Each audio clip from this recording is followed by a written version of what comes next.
नमस्कार, आप देख रहे हैं IBC 24। मैं हूं आप सभी के साथ रचना नितेश। हमारे इस बेहद खास कार्यक्रम सितारे हमारे में आप सभी का बहुत बहुत स्वागत है। स्टूडियो में हमारे साथ मौजूद हैं ज्योतिषाचार्य पंडित PS त्रिपाठी जी। पंडित जी, आपका भी बहुत बहुत स्वागत है हमारे इस कार्यक्रम में। तो आज के हमारे इस कार्यक्रम में हम एक विशेष टॉपिक पर चर्चा करने वाले हैं। वो टॉपिक दान से जुड़ा हुआ है। तो दान कब करना चाहिए, उसके क्या नियम होते हैं और क्या लाभ होता है, इस पर बातचीत करेंगे। इसके साथ ही आप सभी को आपके राशिफल भी बताएंगे। इसके साथ ही जैसा हर रोज जिसका सबसे अधीरता से आपको होता है इंतजार, आप सभी के सवाल और पंडित जी के जवाब। लेकिन इसके लिए एक निवेदन जरूर कार्यक्रम की शुरुआत में हम आपसे करते हैं कि आप सभी अपना टीवी का वॉल्यूम बेहद कम रखें जब आप हमें कॉल करें। 400877 ये है हमारा नंबर। तो चलिए शुरुआत करते हैं इस कार्यक्रम के। सबसे पहले कार्यक्रम की शुरुआत में ही जान लेते हैं आज के पंचांग और राहु काल के बारे में। आज शुभ संवत 2079 शक 1944 सूर्य उत्तरायण का ज्येष्ठ महीने के शुक्ल पक्ष की नवमी तिथि है और दिन गुरुवार। आज नवमी दिन को 8:22 तक हस्त नक्षत्र चंद्रमा कन्या राशि में होंगे। आज का राहु काल 1:43 से 3:23 तक होगा। तो ये तो था पंचांग और बात करते हैं दान की। पंडित जी, मुझे लगता है कि दान की जो परंपरा चली आ रही है ये सदियों से चली आ रही है और हमेशा से ही घर के बड़े बुजुर्ग कहते हैं कि दान धर्म तो करते ही रहना चाहिए। लेकिन क्या इसका ज्योतिष लाभ भी होता है या किस तरह से दान करना चाहिए, इसके कुछ नियम भी होते हैं क्या? देखिए, हमारे यहाँ पे दीयते इति दानम, देने का नाम दान है और आत्मवित्तानुसारेण तत्र दानम अनंतम, हम अपने वित्त के अनुसार दान करना चाहिए। तीसरी बात यह है, दान 3 प्रकार के होते हैं। सात्विक दान होते हैं, राजस दान होते हैं और तामस दान होते हैं। जो दान पवित्र स्थान में और उत्तम समय में उत्तम व्यक्ति को दिया जाए, जिसने दाता पर किसी प्रकार का उपकार न किया हो, वो सात्विक दान कहलाता है और ये हम अपनी श्रद्धा से करते हैं। दूसरा होता है कि अपने ऊपर किए हुए किसी उपकार के बदले में अथवा किसी फल की आकांक्षा से अथवा विवशता में जो दान किया जाता है वो राजस दान होता है। और अपवित्र स्थान में अपवित्र व्यक्ति को अनुचित समय में बिना सत्कार के और अवज्ञापूर्ण अयोग्य व्यक्ति को जो दान दिया जाता है वो तामसी दान होता है। कायिक, वाचिक, मानसिक तीनों भेदों में दान के 3 भेद बताए। जो संकल्प पूर्वक सुवर्ण इत्यादि दान दिए जाते हैं वो कायिक दान है। अपने निकट किसी भयभीत व्यक्ति के आने पर जो अभय दान दिया जाता है वो वाचिक दान है। और जप और ध्यान प्रभृति का अर्पण किया जाता है उसे मानसिक दान कहते हैं। अब शास्त्र में लिखा है, कीर्ति भूति दानेन आरोग्यम हिंसया त्रिशया राज्यम द्विजत्वम चापि पुष्कलम। अब शास्त्र में ये लिखा है कि दान जो है वो सभी प्रकार के उपद्रवों को कम करता है, केवल ग्रह दोषों को नहीं, आपके अन्य दोषों को भी यह दूर करता है। इसलिए दान करना चाहिए। हमारे यहाँ पे दान की बड़ी महिमा कही गई।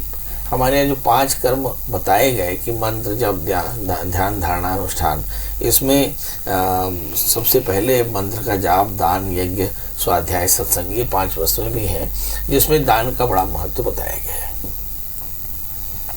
तो दान आप करते रहें जीवन में अवश्य तौर पर। और मुझे लगता है कि अगर आप सक्षम हैं और अगर आप दान कर सकते हैं तो आपको जरूर करना चाहिए, क्योंकि अगर ईश्वर ने आपको सक्षम बनाया है तो दूसरों की भी मदद आप करते चलें और साथ ही दान करते चलें। चलिए मैं आपको रोकूंगा, बिल्कुल जरूर, कि हमारे यहाँ दान की मात्रा का भी विधान है जी। हाँ, तो ये कैसे डिसाइड होता है? हाँ, जैसे आप कोई कहता है भवति भिक्षाम देहि, तो आप 1 मुट्ठी का दान करेंगे। अच्छा, हाँ, भवति पुष्कलम देहि, तो वो कहता है कि मुझे 4 मुट्ठी दान करो। अगर वो आपसे सीधा, जिसको बोलते हैं 16 मुट्ठी अनाज, जिसको हमारे यहाँ 1 दिन का आहार बोलते हैं, तो आप उसके लिए 16 मुट्ठी का दान करेंगे। तो इस तरह से 3 प्रकार की मात्राएं भी हैं। वैसे तो अनंत दान कर सकते हैं, पर जो सबसे छोटा दान होता है वो 1 मुट्ठी अन्न का दान होता है। चलिए, तो विशेष लाभ के लिए ज्योतिष परामर्श के साथ आप विशेष तौर पर दान कर सकते हैं। बाकी आप दान हमेशा ही निश्चल भाव के साथ करते रहें। अब कॉलर्स की तरफ रुख करेंगे। सबसे पहले कोंडा गांव से हमारे साथ हमारे कॉलर वीर बंधु जुड़ गए हैं। वीर बंधु जी, नमस्कार, स्वागत है आपका। कार्यक्रम के पहले कॉलर आप हैं। सबसे पहले अपना सवाल पूछेगा और उसके साथ ही अपना जन्म समय, तिथि और स्थान अवश्य बताइए। हेलो पंडित जी, प्रणाम। जी प्रणाम। मेरा नाम वीर मन्नू प्रधान है जी। जन्म 22 अगस्त 1998। समय पता नहीं सर, गांव से हूँ तो उतना अंदाजा पता नहीं है। शाम सुबह ही और बताइए। और मेरा समस्या ये है कि मैं मतलब तैयारी कर रहा हूँ एसआई का, सब इंस्पेक्टर का। अच्छा जी, तो इसके बारे में सवाल ये है कि एसआई में होगा कि नहीं। बहुत बढ़िया प्रश्न है। आपको जन्म समय नहीं पता, हम आपको जन्म समय बता रहे हैं। आपका जन्म लग्न कर्क है, आपका जन्म समय सवेरे 5 बजे के आसपास में है। आपका जन्म लग्न कर्क, राशि आपकी कन्या है, आपके लग्न में मंगल है, दशम स्थान में शनि। ऐसा कह सकते हैं कि आपके एसआई में सिलेक्शन पक्के तौर पर हुआ। खूब मन लगा कर पढ़ाई करें। 4 कैरेट का पोखरा, 4 कैरेट का मूंगा धारण करें, गुरुवार का व्रत करें, गुड़ चने का दान करें। बहुत जल्दी आपकी सफलता आपको मिलेगी। जी चलिए अगले कॉलर की ओर रुख करेंगे। पंडित जी, दयानंद हमारे साथ जुड़ रहे हैं। जी दयानंद जी, सवाल पूछेगा अपना। प्रणाम पंडित जी। जी प्रणाम। जी, मेरा डेट ऑफ बर्थ है 22/4/1990। एक बार फिर से बताया। 22 जुलाई 22/4 अप्रैल जी जी 90। सुबह के 5:15, सुबह 9:15। जन्म स्थान तो बिलासपुर। क्या जानना चाहते हैं? सर मैं जानना चाह रहा हूँ सर, मैं प्रशासनिक जॉब वगैरह लग पाएगा क्या नहीं, और दूसरा व्यवसाय में भी घाटा हो रहा है, तो उसके लिए क्या किया जा सकता है? शादी हो गई आपकी? जी। चलिए आइए देखते हैं। प्रश्न है कि क्या मैं प्रशासनिक सेवा में जा सकता हूँ? जवाब है हाँ। आपका जन्म लग्न मिथुन, राशि आपकी कुंभ है, आपके दशमाधिपति हैं गुरु। अगर बहुत ध्यान से पढ़ाई की तो आपको फायदा हो जाएगा। दूसरा प्रश्न है, मैं इस वक्त व्यापार कर रहा हूँ और इसमें व्यापार में घाटा दिखाई पड़ रहा है। उसकी वजह 8वें स्थान में पड़े हुए शनि राहु है। जब कभी भी शनि राहु अष्टम स्थान में हो तो काफ़ी ज़्यादा घाटा हो सकता है।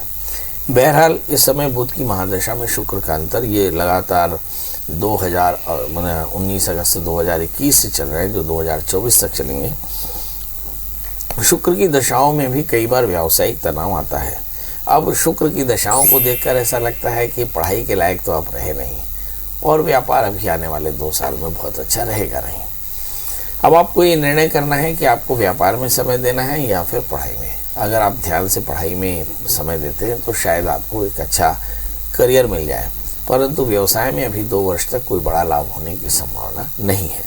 अब एक प्रश्न उठता है कि पंडित जी, अगर व्यवसाय में लाभ चाहिए तो क्या करना चाहिए, और नौकरी पाना हो तो क्या करना चाहिए? तो अगर नौकरी पाना हो तो आप दशमाधिपति की पूजा करें, यानी गुरुवार का व्रत करें, गुरु मंत्रों का जप करें, ओम ब्रह्मस्पताय नमः, और गुड़ चने का दान करें। यदि व्यवसाय में सफलता चाहिए तो आप भगवान शिव का नित्य अभिषेक करें, धतूरे का फूल चढ़ाएं, ओम नमः शिवाय इस मंत्र का जप करें, और दोनों ही अवस्था में आप 4 कैरेट का पन्ना, 4 कैरेट का उपल धारण करें तो कल्याण होगा। जी रचना जी। चलिए उम्मीद करते हैं इन उपायों के साथ आपके जीवन में सफलता भी आएगी और सुगमता भी आएगी। बढ़ेंगे आगे। भिलाई से हमारी अगली कॉलर पूजा जुड़ रहे हैं। पूजा जी, अपना सवाल और उसके पहले अपना जन्म समय, तिथि और स्थान। प्रणाम पंडित जी। एकदम प्रणाम। मेरी मम्मी के स्वास्थ्य के बारे में पूछना है। उनकी जन्म तारीख बता दें। उनका डेट ऑफ बर्थ है 16 नवंबर 1960, 16 नवंबर 1960। जन्म समय सुबह प्रातः 5 बजे, बस्तर छत्तीसगढ़। जी, क्या जानना चाहते हो बेटा? क्या इन्हें स्वास्थ्य संकट होने वाला है कुछ, और आने वाला समय इनका कैसा रहेगा? चलिए, स्वास्थ्य कैसा रहेगा, बड़ा प्रश्न है। शरीर माध्यम खलु धर्म साधनः। मनुष्य को इतना सुंदर शरीर मिला, ये ईश्वर की कृपा है। इसलिए सबसे पहले हम शरीर की रक्षा करते हैं। शरीर रक्षणों पाया क्रियन्ति सदा बुधई। इसलिए बुद्धिमान आदमी सबसे पहले शरीर की रक्षा करता है, क्योंकि इसी शरीर से आप सब काम कर सकते हैं। तो आपकी मम्मी का जन्म लग्न तुला है, राशि इनकी कन्या है, 3रे स्थान में शनि जो पंचमेश होकर बैठे हैं। शायद रोगेश भी है, रोगेश बृहस्पति आपके 3रे स्थान में बैठे हैं। तो मुझे ऐसा लगता है कि कुछ तो मानसिक परेशानी भी है और कुछ पेट में तकलीफें भी हैं। अब सवाल यह है कि समय ग्रहों की दशाएं क्या चल रही हैं, वो ज़्यादा प्रभाव कर डालेंगी। यस, गुरु के अंतर दशाएं चल रही हैं, इसका मतलब है रोगेश की दशा चल रही है और इनको मानसिक तनाव थोड़ा सा ज़्यादा है। अब सवाल यह है कि इस मानसिक तनाव से मुक्ति कब मिलेगी? तो मुझे ऐसा लगता है 10 जुलाई 2022 के बाद में ये दबाव खत्म हो जाएगा और बुध की महादशा शुरू हो जाएगी। बुध आपकी मम्मी की जन्म कुंडली में द्वादशेश और भाग्येश होकर के बैठे हैं, तो ऐसा कह सकते हैं कि जुलाई 2022 के बाद मम्मी को मानसिक तनाव कम हो जाएगा और इससे उनको रोग से मुक्ति मिल पाएगी। अब सवाल ये है कि क्या कुछ करें। जरूर कर सकते हैं। आप एक 4 कैरेट का पन्ना और 4 कैरेट का उपल पहन सकते हैं। मम्मी से कहेंगे केले के वृक्ष की सेवा करें और ओम नमो भगवती वासुदेवाय इस मंत्र का 21,000 जप करें, कल्याण होगा। कॉलर की ओर रुख करने से पहले पंडित जी, सवाल जो दर्शकों के द्वारा आए हैं उसके बारे में बातचीत कर लेते हैं ताकि लोगों को भी पता हो कि आज किस बारे में बातें होने वाली हैं। अमूमन ये कहा जाता है कि महिलाएं हमेशा ही पूजा कर सकती हैं और किसी भी मंत्र का जाप कर सकती हैं, लेकिन एक सवाल आया है कि क्या गायत्री मंत्र का जाप महिलाएं कर सकती हैं? तो इस बारे में आज चर्चा करेंगे। देखिए, ये प्रश्न क्यों उठा होगा, क्योंकि स्त्रियां यज्ञोपवीत नहीं पहनती और अशौच की स्थितियां होती हैं, गर्भधारण की परिस्थितियां होती हैं। शायद ये मन में प्रश्न इसलिए आया होगा कि क्या स्त्रियां यज्ञोपवीत धारण कर सकती हैं, क्या स्त्रियां गायत्री मंत्र जप कर सकती हैं, क्योंकि बिना द्विजत की सिद्धि के गायत्री मंत्र नहीं जपा जाता, ऐसा शास्त्र में कहीं लिखा है। तो सवाल यह है कि क्या ऐसा हो सकता है, ये एक प्रश्न है और इस प्रश्न का जवाब भी हम इस कार्यक्रम में देंगे। मगर आपसे भी गुजारिश है कि आप भी इस बारे में विचार करें और हमारे पेज में IBC24 बिल्कुल सोशल मीडिया के माध्यम से इसका प्रश्न का जवाब लिखें, अपना मन लिखें, अपनी मति लिखें, अच्छा रहेगा जी। और मुझे लगता है कि इस पर अपने कमेंट के साथ साथ आपके मन में भी अगर कोई ऐसे सवाल हो या किसी विशेष बात के बारे में आप जानना चाहते हैं कि ज्योतिष में उसका क्या उपाय है, ज्योतिष में उसमें कितनी सच्चाई है, तो वो भी आप हमें जरूर बताइए, क्योंकि आप देख ही रहे कि हर रोज हमारे कार्यक्रम में हम किसी एक बात पर आपको ये बताते हैं कि ये कितना मिथ है या फिर इस बात में कितनी सच्चाई है। ज्योतिष आचार्य इस बात का जवाब देते हैं। तो अगर आपके भी मन में इस तरह का कोई सवाल है तो आप उसे सोशल मीडिया के माध्यम से या फोन कॉल के माध्यम से हम तक पहुंचा सकते हैं। चलिए अगले कॉलर की तरफ रुख कर रहे हैं। ज्योति हमारे साथ हैं। ज्योति जी अपना सवाल पूछिएगा। जी नमस्कार पंडित जी। जी नमस्कार, बताएं ज्योति जी।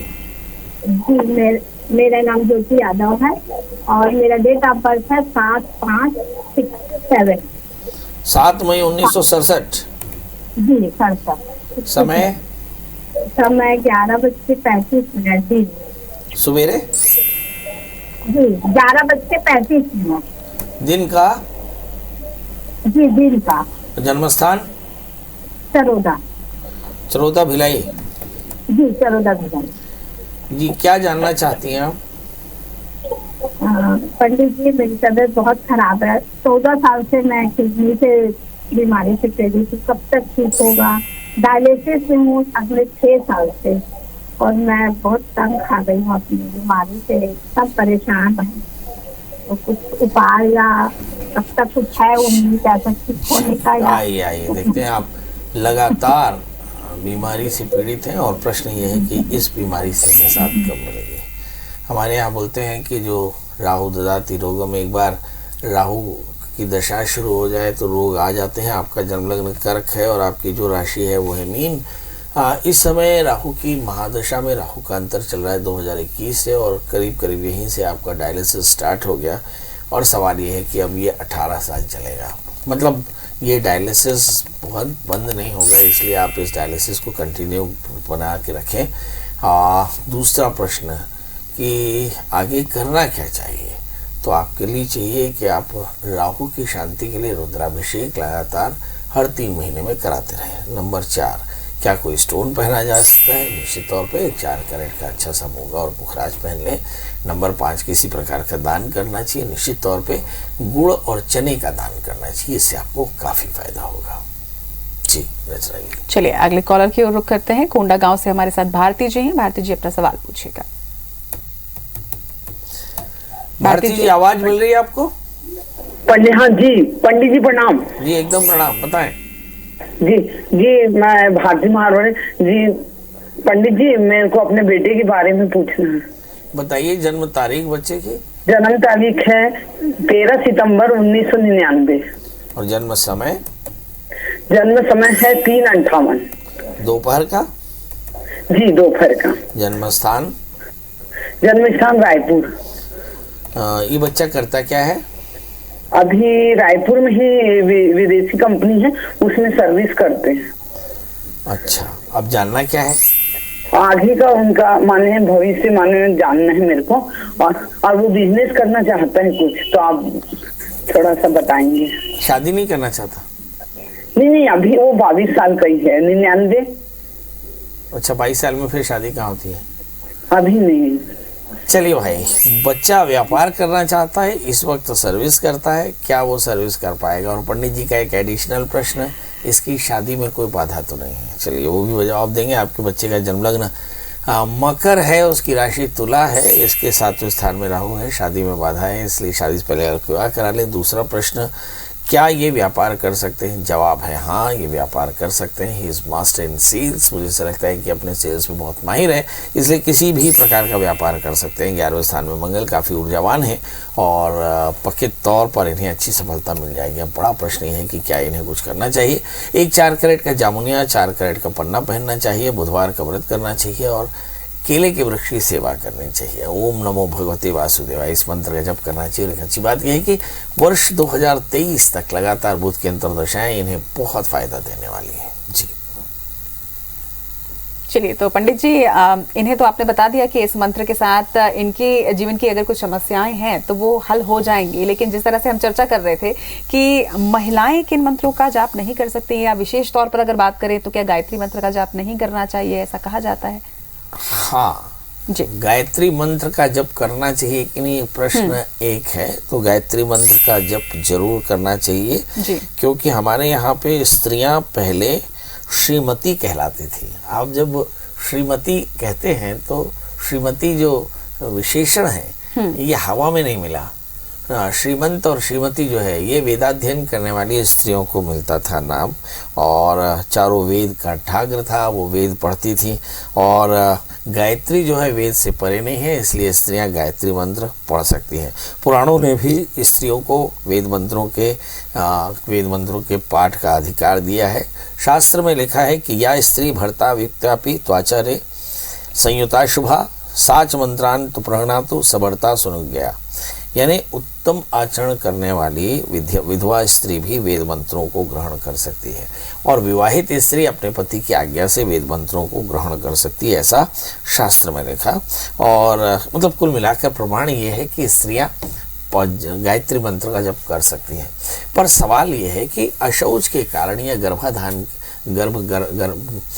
गर्भ की स्थिति में जो अशौच होता है उसमें कई बार स्त्रियां स्वतः इस मंत्र का जप करने से हिचकिचाती हैं। तो उस काल में जिस समय आपको अशौच लगता हो तो उस काल में आप माला का स्पर्श न करके आप हाथों से करमाला से ही आप अपने गायत्री मंत्र का जप कर सकते हैं।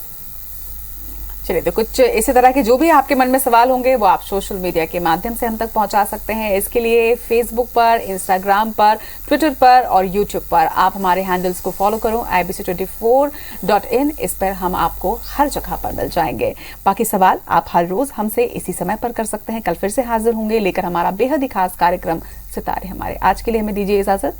नमस्कार।